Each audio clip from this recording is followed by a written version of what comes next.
This video will review how to perform an ultrasound-guided knee arthrocentesis and intra-articular corticosteroid injection. These are the essential elements to perform an ultrasound-guided knee arthrocentesis.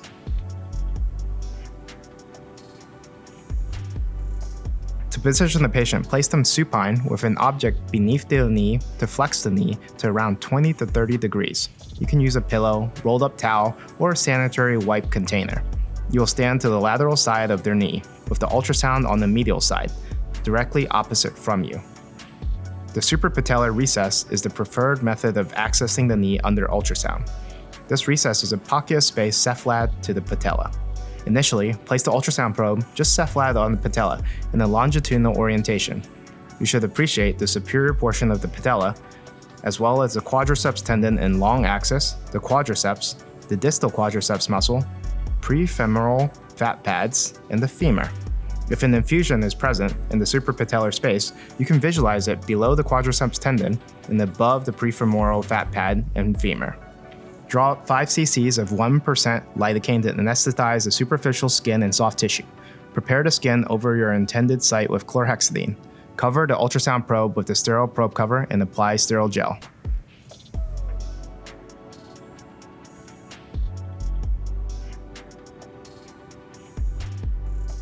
Identify the suprapatellar space as described before.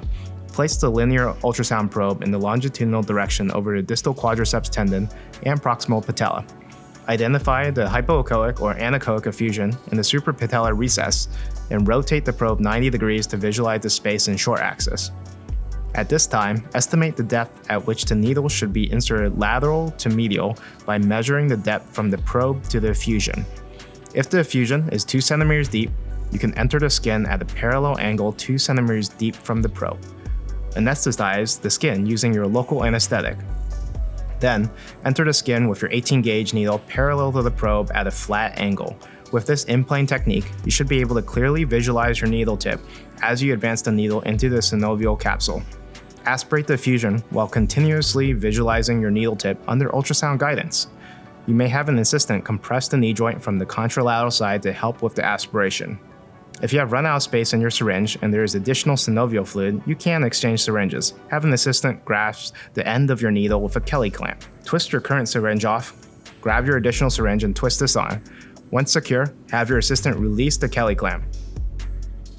Corticosteroids can be powerful pain-relieving adjuncts for patients with chronic knee pain from osteoarthritis.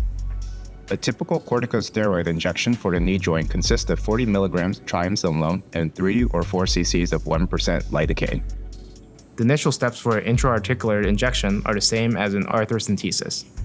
If you have performed arthrocentesis, keep your current needle in the same suprapatellar recess. Have an assistant Kelly clamp your needle, twist off your syringe, and apply the syringe with the corticosteroid. Visualize your needle tip in the suprapatellar space before injecting the steroid under continuous ultrasound guidance. The injection should feel smooth and painless. Remove the needle, apply a Band-Aid, and send the synovial fluid for analysis if clinically indicated.